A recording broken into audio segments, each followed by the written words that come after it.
Bienvenue à la ferme piscicole Massoma.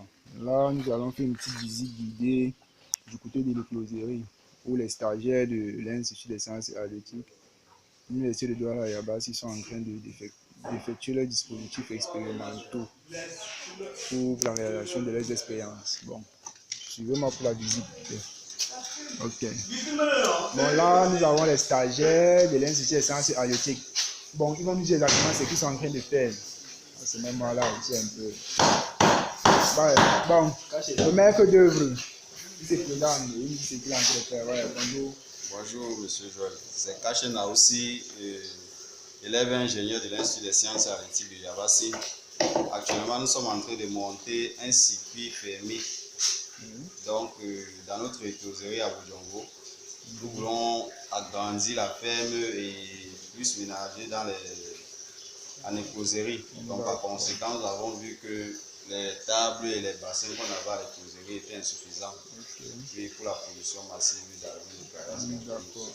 Dans l'autre côté, vous voulez augmenter la capacité de production de l'écloserie. Oui, oui. Quel est l'intérêt de travailler en circuit fermé? Pourquoi pas en circuit ouvert comme c'était d'abord le cas? Donc, en travaillant en circuit fermé, nous avons plus de chances d'avoir un taux élevé de réussite à la fin de nos reproductions. Parce qu'en circuit fermé, lorsque l'eau est déjà corrigée, cette eau passe le temps à tourner dans le circuit. Or, en circuit ouvert, il y aura apport d'eau et cette eau qui ne respecte pas normalement le pH à 7. Par conséquent, dans ces variations de pH, vous pouvez avoir des incidents sur les larves. Ok, ça marche. Donc, premièrement, vous avez monté un dispositif pour vos expériences. Oui. Bon, pouvez-vous nous rappeler votre thème et comment ça va se passer, ça va se dérouler? Oui, en fait, moi, je vais travailler dans l'extraction du fer en écloserie, puisque je me suis rendu compte que dans la ferme Massoma de Boudjongo, nous avons deux ouvrages d'apport d'eau, le puits et le forage. Or, en ce qui concerne le puits est l'eau utilisée en écloserie. Mais à ce que je sache, parfois le puits est tarissable. Et comme la ferme doit tourner 24 sur 24 et pour toute l'année, donc par conséquent, il faudrait trouver un moyen pour corriger l'eau du forage afin que cette eau soit utilisée en écloserie. D'accord.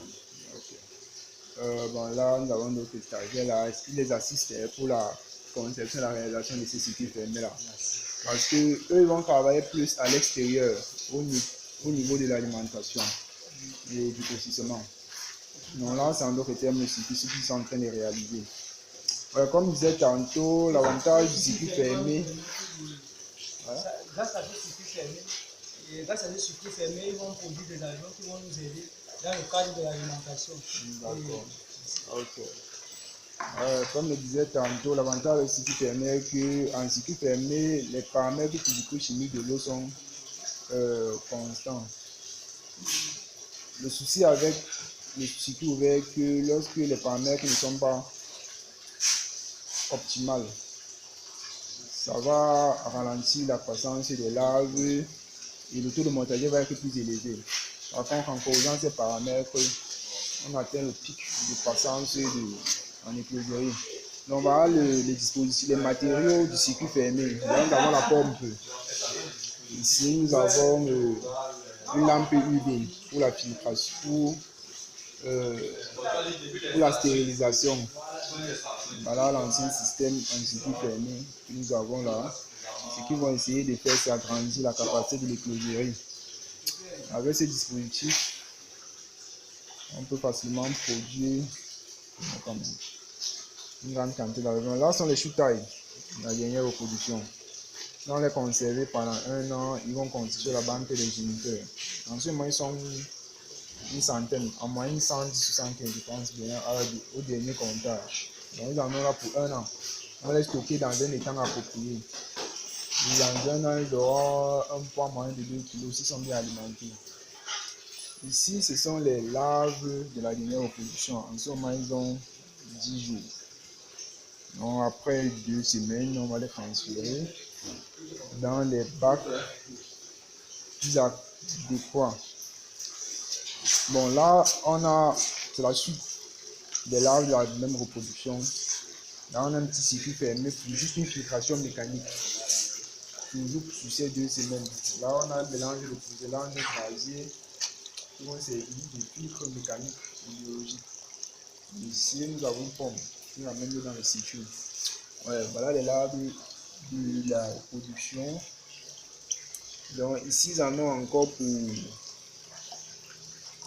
10 jours, je pense bien. Bon, et c'est lui le responsable de l'écloserie pour le moment. Donc, il va nous dire exactement comment ça se passe, quand est-ce que la opération a eu lieu, et comment ça va se dérouler jusqu'à la sortie de la région. Bon, c'est présent. Bonjour, moi je suis Guénan Kendo Bisney, étudiant à l'Institut des sciences halieutiques, actuellement en stage à la ferme Psychol Massoma. Bon. Regarde la caméra et tu t'exprimes. Bon, dis-nous exactement, la position a eu lieu quand? Comment est-ce que ça va se passer jusqu'à la sortie pour les packs pour la vente? Bon, je ne me rappelle plus de la date, mais je pense que ça fait déjà 2 semaines qu'ils sont là. Bon, en réalité, la fiche technique est là, hein, c'est juste qu'on ne peut pas se souvenir de toutes les dates des différentes oppositions, mais tout est mentionné dans une fiche technique qui s'est chargée d'établir. Il y avait la fiche. Donc, comment ça va se passer? On va lancer la fiche technique.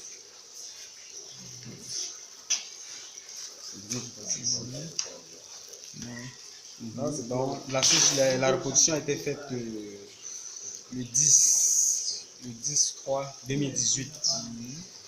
Bon, le premier nourrissage a commencé à partir du 15. Donc, on a nourri avec la ténia et je pense que ça fait déjà 2 jours qu'ils sont sortis de la transition entre Atemia et le 0,2. Donc, actuellement, ils consomment uniquement du 0,2.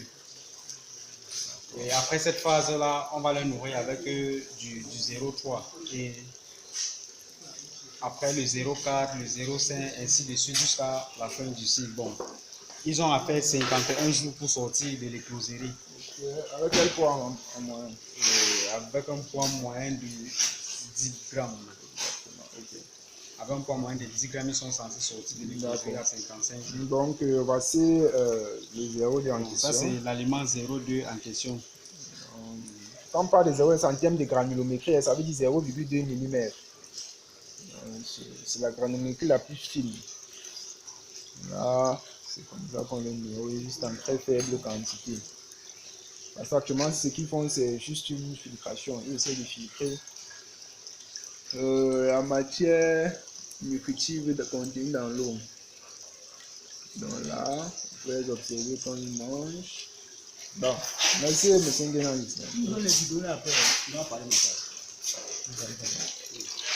Bon, là, nous avons les agents de la reproduction. Il y a 1 mois et 1 semaine exactement. Ils vont sortir de l'écloserie dans 7 jours. Avec un poids moyen de 4 ans.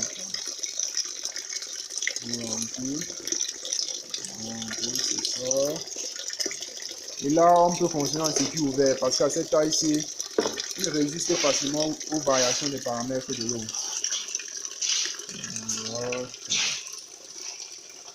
La chute des larves d'une semaine, de 10 jours, je pense. Voilà. Bon, ici, là, ce sont les géniteurs mâles que les stagiaires ont eu à stocker pour leurs expériences. Parce qu'il faut retenir que c'est un stagiaire qui va travailler avec l'écloserie, avec des thèmes différents. Un va travailler sur, il va comparer 2 hormones, les extraits hypophysaires et l'hormone synthétique. L'autre va comparer, comme il a dit, l'extraction du fer dans l'eau du fourrage pour optimiser la position en période de saison sèche, lorsque le puits va tarir. Donc là, c'est un autre stagiaire qui va mieux expliquer son thème. Là, nous avons les sous-sauvages. Donc, laisse le soin d'expliquer son thème. Il se présente. Yeah, I'm Captain Marcel from the Institute of Physics and Aquatic Sciences of the University of Douala at Yabasi. So the fishes we can see here, this is Clara Garipinus. These ones were caught in streams around. So these ones will crossbreed these ones and the improved type. Okay. The domesticated type, so as to see how the performance of the fingerlings, if they are resistant, if they easily grow. So that's what we are trying to see. So that's the term of one of our colleagues. He's out. D'accord, ok.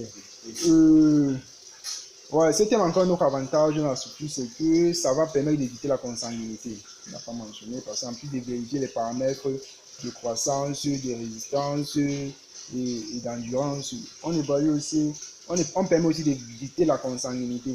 Parce qu'il a noté que une partie des géniteurs, ce sont les poissons issus de la ferme, des différentes oppositions de la ferme, qu'on a conditionné, stocké pour qu'ils deviennent des géniteurs.